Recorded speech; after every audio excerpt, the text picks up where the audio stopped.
अस्सलाम वालेकुम viewers, consult decide and buy CDB properties के प्लेटफॉर्म से मैं हूं साबिर नदीम। उम्मीद करता हूं आप सब खैरियत से होंगे। व्यूअर्स, डीएचए फेज 9 प्रिज्म के हवाले से अगर देखा जाए तो लाहौर की रियल एस्टेट मार्केट के अंदर आपको पिछले 3 से 4 माह के अंदर सबसे ज़्यादा जो हलचल देखने को मिली है, सबसे ज़्यादा जो सेलिंग और बाइंग देखने को मिली है और सबसे ज़्यादा ट्रेडिंग हुई है वो डीएचए फेज 9 प्रिज्म के अंदर ही हुई है। उसकी बहुत सी वजूहात है। नंबर 1 तो उसकी जो बड़ी वजह वो डीएचए फेज 9 प्रिज्म की लोकेशन है। नंबर 2, वहाँ पर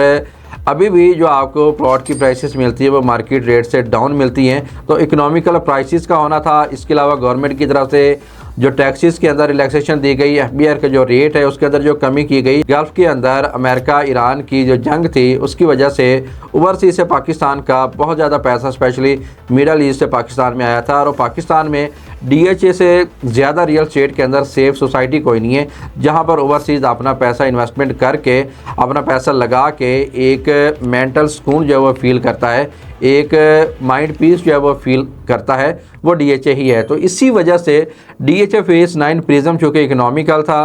तो इस वजह से जहाँ पर बहुत ज़्यादा सेलिंग और बाइंग हुई थी, जिसकी वजह से डीएचए की मार्केट पिछले 3 से 4 माह में बहुत ज़्यादा ग्रो की, पॉजिटिवली ग्रो की और बहुत ऊपर गई है। यानी कि अगर मैं आपको स्टैट्स बताऊं तो पिछले 3 से 4 माह के अंदर फेज 9 प्रिज्म की एक अच्छी लोकेशन की कनाल के अंदर 80 लाख से 1 करोड़ रुपए का इजाफा हो चुका हुआ है। यानी कि लोगों ने 80 लाख से लेकर 1 करोड़ का प्रॉफिट इन 3 से 4 माह के अंदर गेन कर लिया है। और इसके बाद हमारा ये ख्याल था कि अब चूँकि 3 से 4 माह के टाइम के अंदर 1 करोड़ रुपया इन हो गया, जो कि नॉर्मली डीएचए की हिस्ट्री देखी जाए तो 1 साल के अंदर जो है वो तकरीबन इतना इजाफा होता है। तो हमारा ये ख्याल था कि अब डीएचए फेज 9 प्रिज्म की मार्केट जहाँ से आगे ग्रो नहीं करेगी, अब यहाँ पर रुक जाएगी। और बीच में कहीं ना कहीं पे कुछ ऐसा पैच आया भी कि जिस पैच के अंदर डीएचए फेज 9 प्रिज्म के अंदर उतनी ज़्यादा सेलिंग और बाइंग नहीं हुई थी। तो लोगों ने भी, इन्वेस्टर्स ने भी, एंड यूज़र्स ने भी यही सोचना शुरू कर दिया कि अब फेज 9 प्रिज्म के अंदर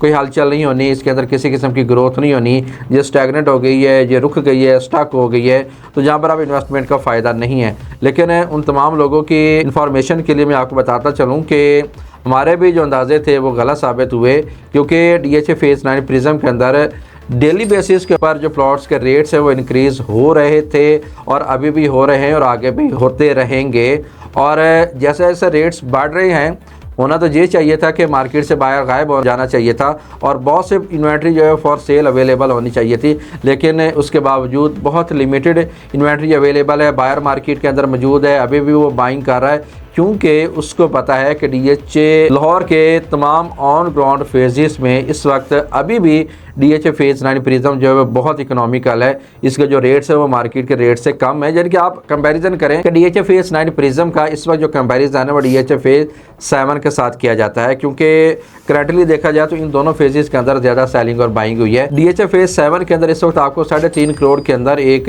एवरेज लोकेशन का 1 कनाल का प्लॉट मिलता है और फेज 7 की लोकेशन उतनी अच्छी नहीं है जितनी के प्रिज्म की है। और प्रिज्म के अंदर आपको 3.5 करोड़ का एक बहुत अच्छी लोकेशन का 1 कनाल का प्लॉट ऑन ग्राउंड आपको मिल जाता है। तो इसका मतलब ये हुआ कि वहाँ पर एवरेज लोकेशन का प्लॉट 3.5 करोड़ का है, जहाँ पर प्रीमियम लोकेशन का प्लॉट 3.5 करोड़ का है, और वहाँ पर प्रीमियम लोकेशन का 1 कनाल का जो प्लॉट है वो तकरीबन 5.5 करोड़ तक जा चुका हुआ है। तो इस हिसाब से देखा जाए तो प्रिज्म के जो रेट्स हैं अभी भी मार्केट के रेट से कम है। जिस तरह की इसकी डेवलपमेंट है, जिस तरह की इसकी लोकेशन है, जिस तरह की इसकी सराउंडिंग है, जिस तरह का इसका मास्टर प्लान है, जिस तरह का इसका इंफ्रास्ट्रक्चर है, जिस तरह डीएचए ने इसको डिज़ाइन किया है, प्लान किया है, जिस तरह की इसके अंदर अमेनिटीज़ हैं, तमाम चीज़ों को देखा जाए तो ये इस वक्त तक का डीएचए लाहौर का सबसे प्रीमियम फेज़ है। फिर भी प्राइसेस कम है, तो अभी भी इसके अंदर बहुत ज़्यादा जूस मौजूद है। अगर आप 3 से 4 साल की होल्डिंग पावर रख सकते हैं तो अभी आप 3 करोड़ से 3.5 करोड़ की ब्रैकेट किट के अंदर आप यहाँ पर कनाल जो है बाय कर लें तो डेफिनेटली 2030-31 तक आपको इसके अंदर डबल प्रॉफिट मिल जाएगा। और इसके साथ साथ अगर आप घर भी बनाना चाहते हैं और आपका प्लान 2 से 3 साल के बाद घर बनाने का है तो फिर भी आप डीएचए फेज 9 प्रिज्म को ही कंसीडर करें, क्योंकि जहाँ पर आपको सस्ता 1 कनाल का प्लॉट मिल जाएगा और बजाय इसके कि आप उस फेज में जाएं जो इस वक्त सैचुरेटेड है और अभी आपका घर बनाने का प्लान भी नहीं है और महंगा प्लॉट आप ले लें, कंस्ट्रक्शन कॉस्ट हर जगह पे कांस्टेंट होनी है, तो जो आपको बचत होनी है वो प्लॉट की प्राइस के अंदर ही होनी है। और फिर यहाँ पर आपको जो लिविंग स्टैंडर्ड प्रोवाइड किए जाने हैं वो डीएचए के बाकी किसी फेज़ के अंदर मौजूद नहीं है। तो यहाँ पर प्रिज्म के हवाले से मज़ीद किसी भी किस्म की आपकी क्यूरी है, आपको कोई इन्फॉर्मेशन रिक्वायर्ड है, आप सेलिंग या बाइंग करना चाहते हैं, प्लॉट बेचना चाहते हैं, ख़रीदना चाहते हैं, मशवरा करना चाहते हैं, तो आप मेरे से कांटेक्ट कर सकते हैं। कमर्शियल इन्वेस्टमेंट भी करना चाहते हैं जिसमें आपको अच्छे रेंटल इनकम्स भी जनरेट हों, तो मेरे पास उसके हवाले से भी बहुत अच्छी सी ऑप्शंस मौजूद हैं। आप उनके हवाले से भी मेरे से इंफॉर्मेशन ले सकते हैं। इसी के साथ मुझे दीजिए इजाज़त। अपना बहुत सा ख्याल रखिएगा। अल्लाह हाफिज़।